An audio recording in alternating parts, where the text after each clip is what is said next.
I want to tell you about a moment I had in the classroom. I was mid-lesson with a class of second graders when I looked down and one of my students, I'll call her Fiona, was not in her seat.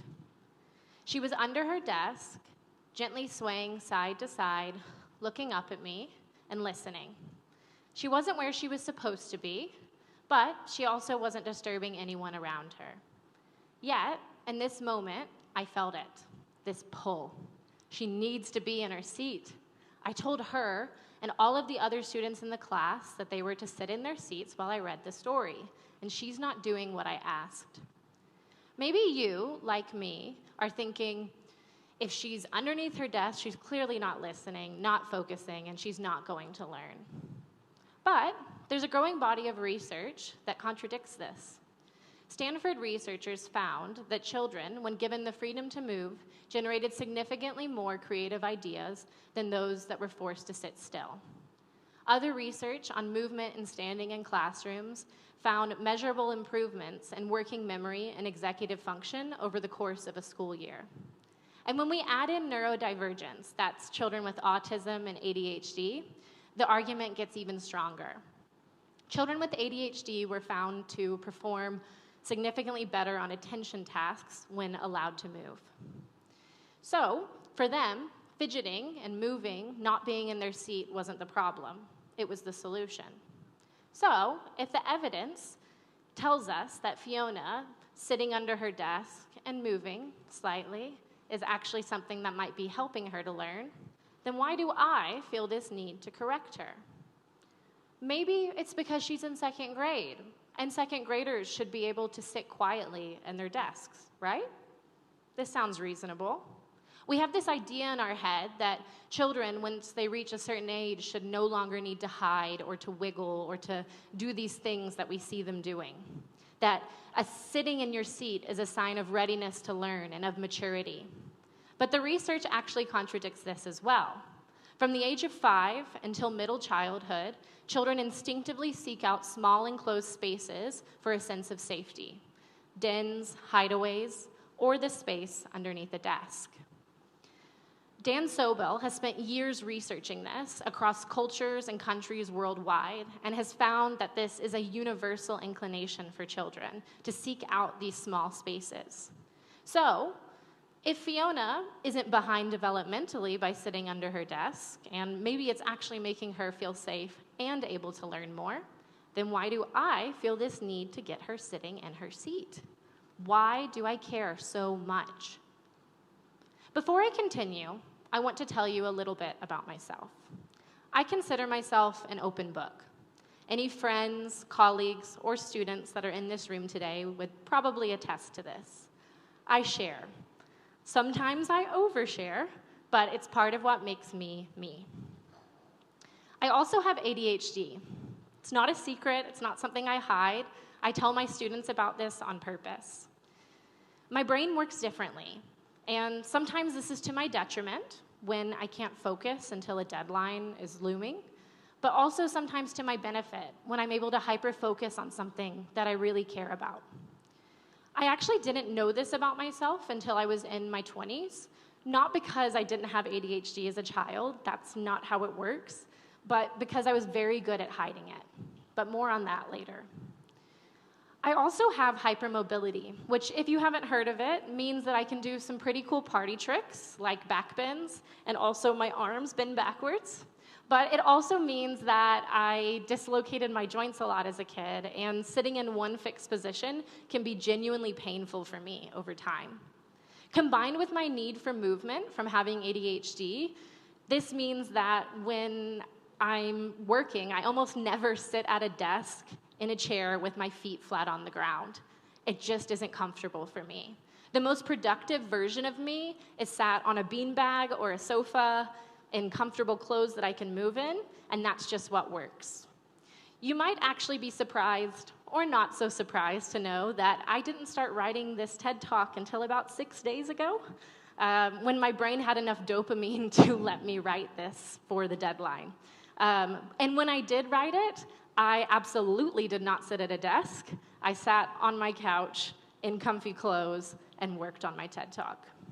So, For most of my school life, you actually wouldn't have guessed any of this about me. Why? Well, the short answer is I'm a people pleaser. I didn't sit in ways that my teacher didn't want me to. I didn't act on my impulses. I didn't do any of the things that maybe actually would have helped me to concentrate and feel comfortable as a child, because to me, it didn't feel like an option. You see, beginning from preschool, my behavior was monitored, and consequences and rewards were doled out accordingly. In kindergarten, we had green, yellow, and red cards that looked a lot like this. Maybe you had them as well. And they got pulled any time that I fell outside of expectations of what my teacher wanted of me. I still remember viscerally the first time my card got pulled. I remember crying. I remember the shame. I remember what my teacher's face looked like and the disappointment that I could feel in her.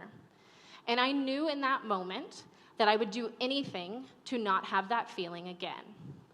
So I didn't act up. I didn't do anything outside of my teacher's expectations. Not because I had learned why those were the expectations or why I should do these certain things, but because I was terrified of that shame. And if my teacher was happy with what I was doing, then I was happy. Or at least that's what I told myself. So, back to Fiona. When I looked down at her under that desk, I saw a child who, unlike me at her age, was unafraid to do the things that helped her to learn and to help her feel safe in that moment. She didn't need to make the adult in the room feel comfortable in order for her to be okay. She was getting exactly what she needed in that moment, something I would have been absolutely terrified to do at her age. You see, Fiona hadn't yet learned that the way that she showed up in the room was something that she should be ashamed of. I had never yelled at her, I'd never given her a frowny face on a behavior chart, and I'd never pulled her card. I'd never punished her for doing something differently. Now, if you're an educator or a parent in the room, at this point I may have lost you. And that's okay. You might be thinking, this all sounds great, but I've worked with kids before. Kids need rules. If you don't punish them, how are they ever going to learn? If you can't control the classroom, what are you going to do? If you let Fiona sit under that desk, then every other one of those kids is going to want to sit under their desk too. Maybe.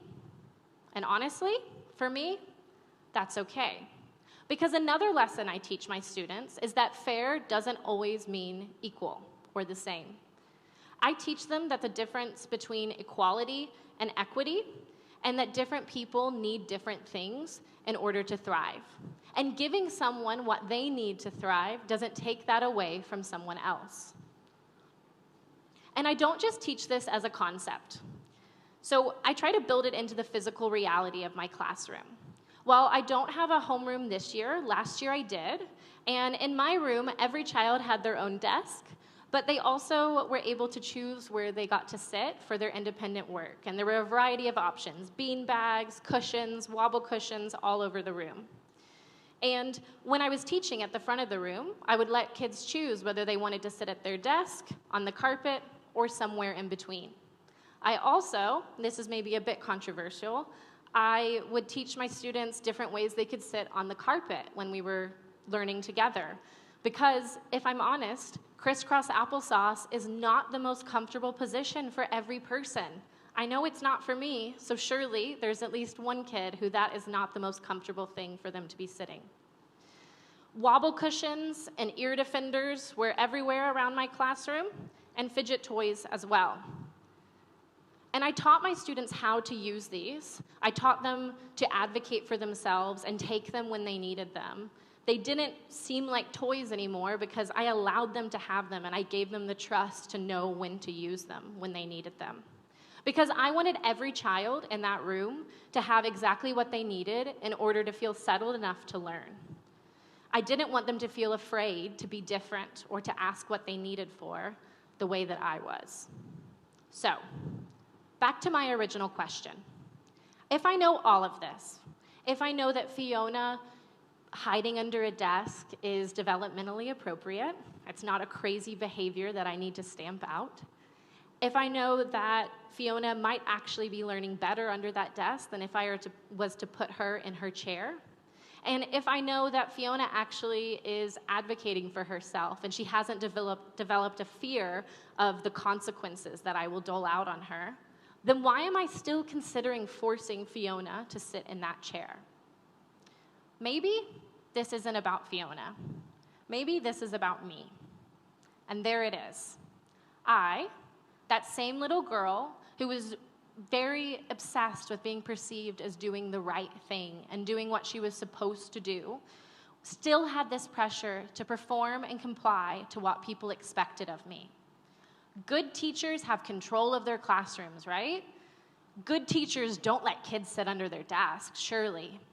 What would people think of me if they were to walk by and see this now? But that day, in that classroom, with Fiona under that desk, I decided to make a different choice. That I didn't really mind if it made me look like a bad teacher. Like I didn't have control over her. Because in reality, I didn't. And I didn't want to. My job isn't to control Fiona.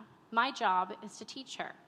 And I knew Fiona, and I knew what she needed in that moment, and I knew that she was getting what she needed in that moment. And resisting the urge to people please and doubt my own feelings and thoughts and the years of education and life experience that have informed that, I, in that moment, put Fiona first. I chose not to teach her obedience through fear. Instead, I decided to focus on what was important, her learning and her needs. And I think this is a really good example of what it means to truly put a child first. Not to manage them into compliance because you need control, but to actually know them, to have built enough of a relationship with that child that when you see them under the desk, you don't just see defiance, you see somebody communicating to you. Because behavior is communication, and my job isn't to silence it, my job is to listen. And the way that I've built those relationships, the real ones, the ones that actually can change how a student shows up in the classroom as they develop understanding about why we do the things the way we do, is by being exactly what I told you I was at the start, an open book. I show my students my flaws. I tell them about my ADHD. I apologize when I get things wrong, and I get things wrong often. I show them I care about them as people, and I show them how I think people should be treated by treating them that way, unconditionally. I show them every single day that knowing what you need and asking for it is not something to be ashamed of. It's actually one of the greatest skills that they can have. Because people pleasers like me, we aren't born, we are made. Somewhere along the way, a child learns that love is conditional and that approval is something that must be earned. The safest thing to be in a room is whoever that room needs you to be. I know I learned that, and I got very good at it. So good that it took decades to undo. And I don't want that for the children in my classroom. So sometimes I leave the child under the desk when I feel they need it. I don't focus on how I'm perceived as a teacher and whether my way of doing things might make people question me sometimes. That's okay. I focus on what I know to be true. Shame has no place in a classroom. I build a room where difference isn't deviance, where knowing yourself is something that we practice together every day, out loud, and without shame. And some of you may notice in your gift box that there is something special in there today, a fidget spinner. I asked for that to be there not as a joke or novelty, but because I truly mean every word that I've just said. If you feel that movement helps you to focus, I encourage you to move. You know yourself and what you need. You are not a child being managed into stillness, and neither are they. Not because any of this makes my job easier. If I'm honest, on days when I'm overstimulated, it makes it a lot harder. But because the alternative is a classroom full of children learning to ignore their needs and to simply obey out of fear and shame. And I've spent enough of my life doing that to know that is not learning. That is just obedience. Thank you.